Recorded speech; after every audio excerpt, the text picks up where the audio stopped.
Shalom, selamat pagi Bapak Ibu Jemaat GKI Oto.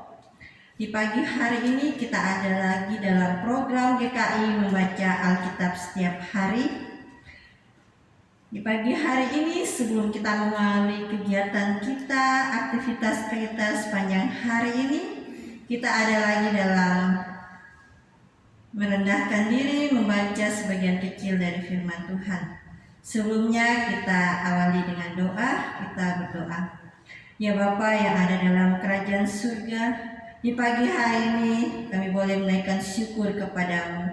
Terima kasih untuk kasih anugerah Tuhan yang boleh masih kami rasakan di hari ini Tuhan.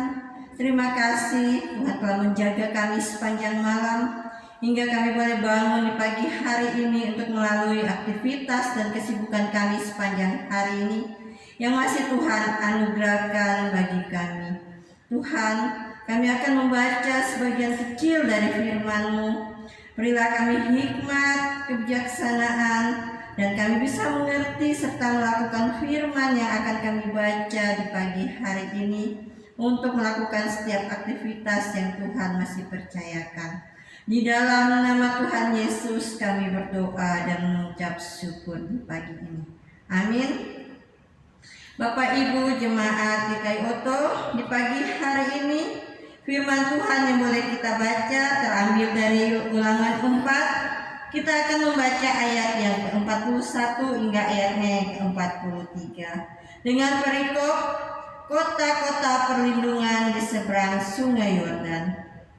Lalu Musa mengkhususkan 3 kota di seberang Sungai Yordan di sebelah timur, supaya orang yang membunuh sesamanya manusia dengan tidak sengaja dan dengan tidak memusuhinya lebih dahulu dapat melarikan diri ke sana, sehingga ia apabila melarikan diri ke sana, satu kota itu dapat tetap hidup.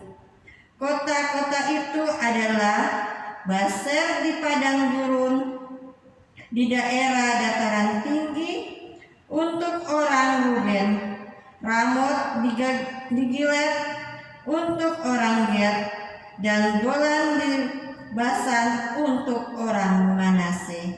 Demikian firman Tuhan yang akan kita mengerti dan kita dapat melakukan dalam pembacaan firman Tuhan di pagi hari ini. Yang pertama, kota-kota perlindungan adalah kota-kota yang secara asasi disebut dalam kitab Bilangan 35 ayat 1 hingga ayatnya ke-34, atau dapat juga kita lihat di Yosua 20 ayat 1 hingga ayatnya yang ke-9.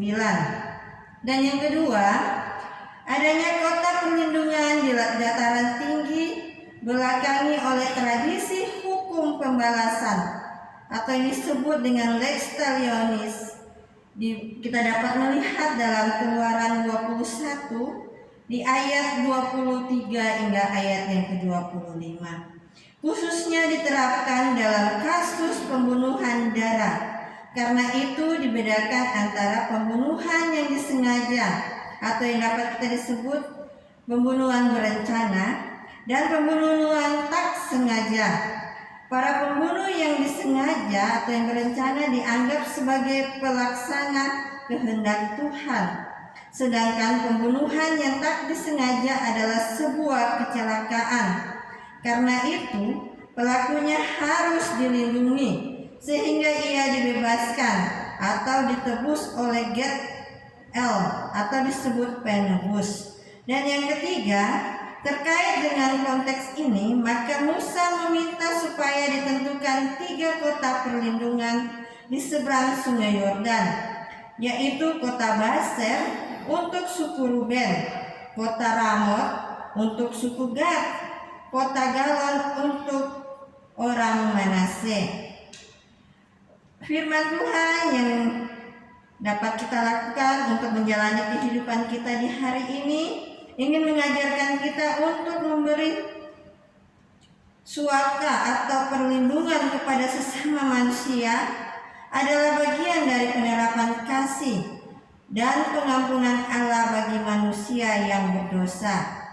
Melakukan dalam kehidupan kita, menjalani kehidupan ini, kita diajarkan untuk senantiasa menabur kasih dan bisa memaafkan. Tuhan Yesus memberkati kita di hari ini. Amin. Kita satu dalam doa, kita berdoa. Ya Tuhan Yesus, terima kasih untuk firman-Mu di pagi hari ini yang mengajarkan kami untuk senantiasa mengampuni sesama kami yang melakukan kejahatan. Karena Engkau telah menebus kami, Engkau telah mengampuni dosa kami. Kami sebagai umat-Mu, biarlah kami bisa senantiasa saling memaafkan. Kami bisa menabur kasih dalam kehidupan kami. Kami bisa menjadi contoh dan teladan yang baik. Dimanapun kami berada, kami bisa menjadi firman-Mu yang terbuka. Biar kami tidak berkata-kata saja Tuhan, tetapi kami dapat menjadi pelaku firman dalam kehidupan yang Tuhan anugerahkan. Tuhan menjalani setiap kehidupan kami di sepanjang hari ini. Kami tidak lepas dari kesalahan. Kami mohon tuntunan kasih-Mu agar apa yang kami lakukan di sepanjang hari ini seturut dengan kehendak-Mu saja Bapa. Berkati setiap pekerjaan kami, aktivitas kami, kesibukan kami di sepanjang hari ini. Kami sebagai PNS, kami sebagai swasta, kami sebagai ibu rumah tangga, kami sebagai anak-anak yang ada dalam pendidikan kami Tuhan. Tuhan beri kami hikmat untuk menjalani kehidupan yang Tuhan anugerahkan ini dengan takut akan Tuhan. Menjalani kehidupan yang Tuhan anugerahkan ini, kami melakukan kehendak-Mu di sepanjang hari ini. Berkati kami Tuhan, tuntun kami. Di dalam nama Tuhan Yesus kami berdoa dan ucap syukur di pagi ini. Amin. Shalom. Selamat menjalankan aktivitas kesibukan kita di sepanjang hari ini. Tuhan memberkati.